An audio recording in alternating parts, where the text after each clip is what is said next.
So it's been a while since my last video, and I'm really sorry, guys. I know I promised to drop a lot of videos, around tech sales, data science, how you can get into tech sales, and a whole lot more. But um, I also kind of dropped a video, I think, last week regarding the program that I'm launching. So data flow has been taking quite a lot of my time, preparing the modules, the material, the logistics, and everything, setting up. So that has been taking a whole lot of my time. So I've not gotten time. This content thing, this content thing is not easy, especially when you want to be consistent. And for me, I wanted to be consistent in terms of dropping videos at least once a week.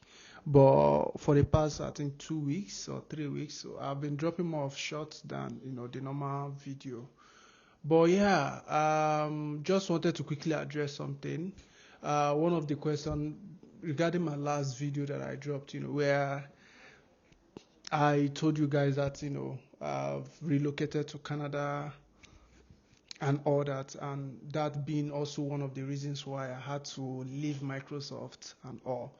So gotten a lot of questions, why did you leave? Why did you had a good job in Nigeria, you were working with Microsoft and all that and all that and all that. A lot of questions around why did you leave. So I thought, okay, it would be good to drop a video on that, kind of explain or give more clarity or give an highlight in terms of why we decided to actually settle down here in Canada. So there are few reasons. Yeah, give me a sec. Let me just check. Yeah, as usual, I have my notes here, so I wouldn't want this video to be too long because I want to address each point very clearly. So yeah, so the main thing that, first thing, if you agree with me, Nigeria Nigeria is a good place, trust me. Yeah, definitely will go back to Nigeria if I am able to achieve everything that I want to achieve here in Canada and all that. But then, take for example, you are working full time, in Nigeria, and they are paying you, let's say 800,000 naira per month, and you have like three siblings that you are responsible for. You have your parents, you have your extended family, and on top of that, you are married. You have kids, and then if you look at your income and the kind of expenses that you are making, right? There is no how at the end of the month you'll be able to save half of your salary. Is close to impossible. So one of the reasons why we decided to move is earning capacity. So and the goal is to make the money here, and bring it back down to Nigeria in terms of investment, in terms of property, in terms of setting up businesses and things like that. So the goal is earn forex. That is the goal. And also it was really kind of close to impossible, because I won't say it's impossible because I have some of my friends that are in Nigeria and they are working for foreign companies. So one of the biggest driver was because I and my wife wanted to improve our earning capacity, and we knew that if we change our location, even my wife kind of did an experiment on that. She kind of changed her location in her LinkedIn, and she started getting a lot of opportunities from France, from US and all that. So we wanted to we wanted to be able to earn more. We wanted to earn in forex so that we'll be able to take care of our responsibility, so that our responsibility will not be so much, or our expenses will not be so much, in a way that at the end of the month we are not able to save something, we are not able to invest, we are not able to, do a lot of stuff outside taking care of our family. That is one. So the second reason was also my wife wanted to do her masters, so it was also kind of an opportunity for her to further her education. So this is another reason why we also decided to relocate. So we wanted to earn more. She wanted to also do her masters.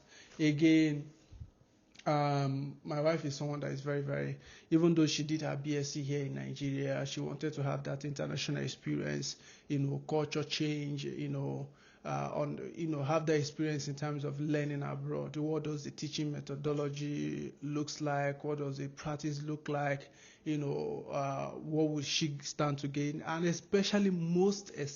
most importantly, is networking, the ability to be able to network with different profiles. Because now studying in an international outside your country or an international institution gives you that opportunity to network with a lot of people, because as you migrated from Nigeria down to example Canada here to study social subjects, do your masters in social subjects. That is how someone in India came to Canada to also study, do their master. Someone in South Africa came to Canada to do that. So you're able to meet a whole lot of people. You're able to experience different cultures and all that. So she wanted to also have that experience. So that was also one of the reasons why we decided to, move to Canada. Then another one was, jokingly, I remember I once told my wife that one of the biggest investments or I want to make for my children is to make sure that I give them dual citizenship, is to make sure that I give them the opportunity to experience the world, because trust me, Nigerian passport can be sometimes limiting in terms of opportunity, in terms of exposure. So one thing I had promised myself was to make sure that my child or my children are definitely going to be dual citizens. I'm going to make sure if I didn't do anything for them, if I didn't leave $1 billion for them, if I didn't leave $100 million for them, at least I should be able to give them a second passport. So that also was a major reason, right? And as God may have it, my son, if you follow me on all my social handle, you see that I kind of posted him a couple of times. Was born here in Canada, so he's a Canadian citizen. He is also a Nigerian citizen, so that has been achieved. That also was one of the reasons why we also had to move. Then put in a lot of every other small things, the lights, the fast internet, the security, and all that, because before we moved, even if we actually got this our apartment, maybe I can show you guys later on. We got this apartment right from Nigeria, because we took our time to start searching, to start comparing our living expenses back in Nigeria compared to living expenses in Canada here.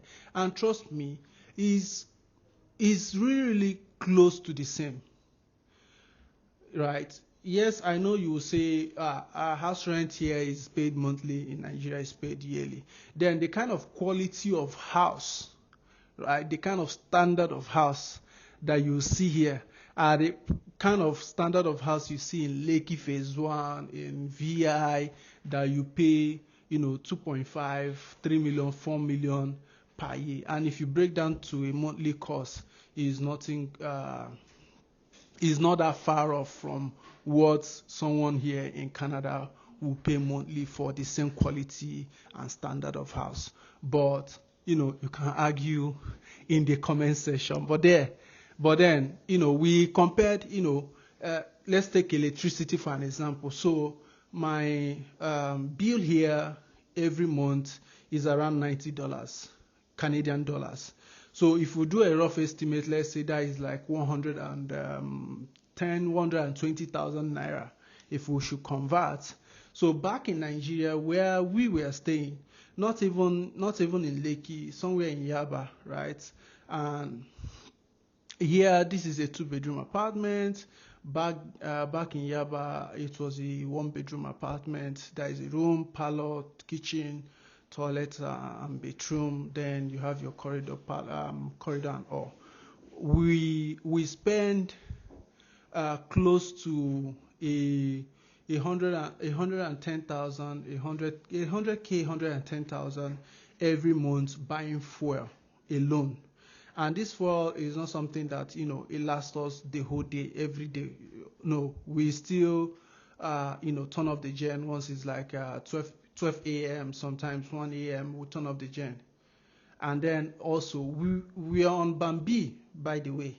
So we are also doing what's it called, paying for electricity, right? And electricity in a month, let's say electricity in a month, we spend up to, is it Bambi or Bansi? I think should be Bansi or something, because we pay like 30,000 naira, 20,000 naira every month on electricity, which is not too stable, which is why we normally supplement with fuel, right? So then if you now put the cost of servicing that gen, because I service my gen like every 2 weeks, change the oil because the gen is always running and all, because of food we have in the fridge, in the freezer and all. So every 2 weeks I pay the guy for servicing 5,000 every time he comes to service. This is minus the money you will spend buying when he needs to change valve, change those things they normally change in gen, right? Some of the times you tell you, oh God, this thing we need to change it. So how much? You say 10,000. We do. So let's say at the end of the month, to have electricity, to have power in the house, we'll be spending like, let's say 150,000 naira.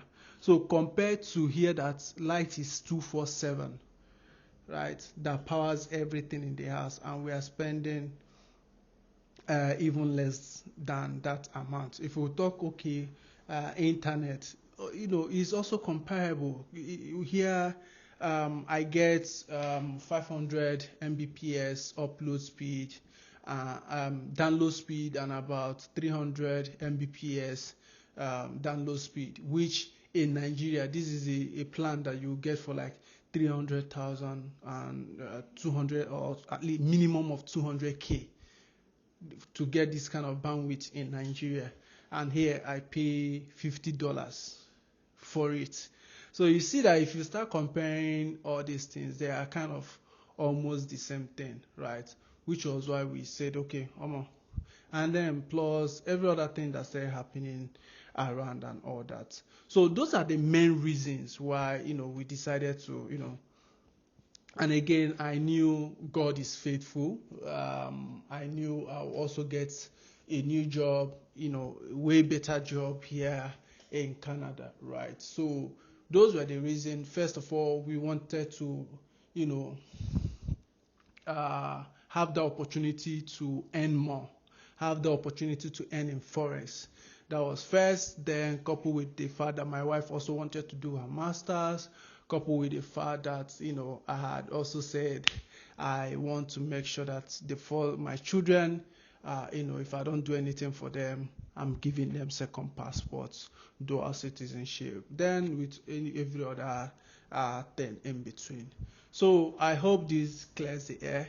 Your reason might be different from mine, but then make sure that you really, really evaluate your current life, your current expenses, because moving, jackwiring, or relocating or immigrating is very, very, very costly, right?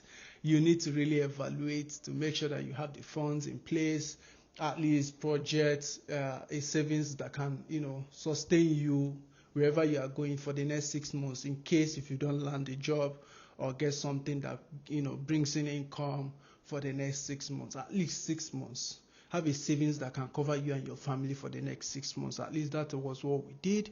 We made sure that we had enough savings that can cover us, because I know that there is no how immediately I get here I will land the job, right? It will take a bit of time for me to apply for jobs, do the interviews and stuff like that. But yeah, those are the reason, and hope to see you guys next one. So on the next video I'll be dropping, I'll be doing the tech sales series. First of all, talk about what it means to be in tech sales, my experience being in tech sales, and then probably how you can get into tech sales. I'll do a walkthrough video on how you can get into tech sales, in Microsoft, Google, AWS, Salesforce, and the likes, and also walk you through how you can apply for for their sales academy, which is kind of the quickest way to get into tech sales. Yeah. So see you on the next one. Ciao.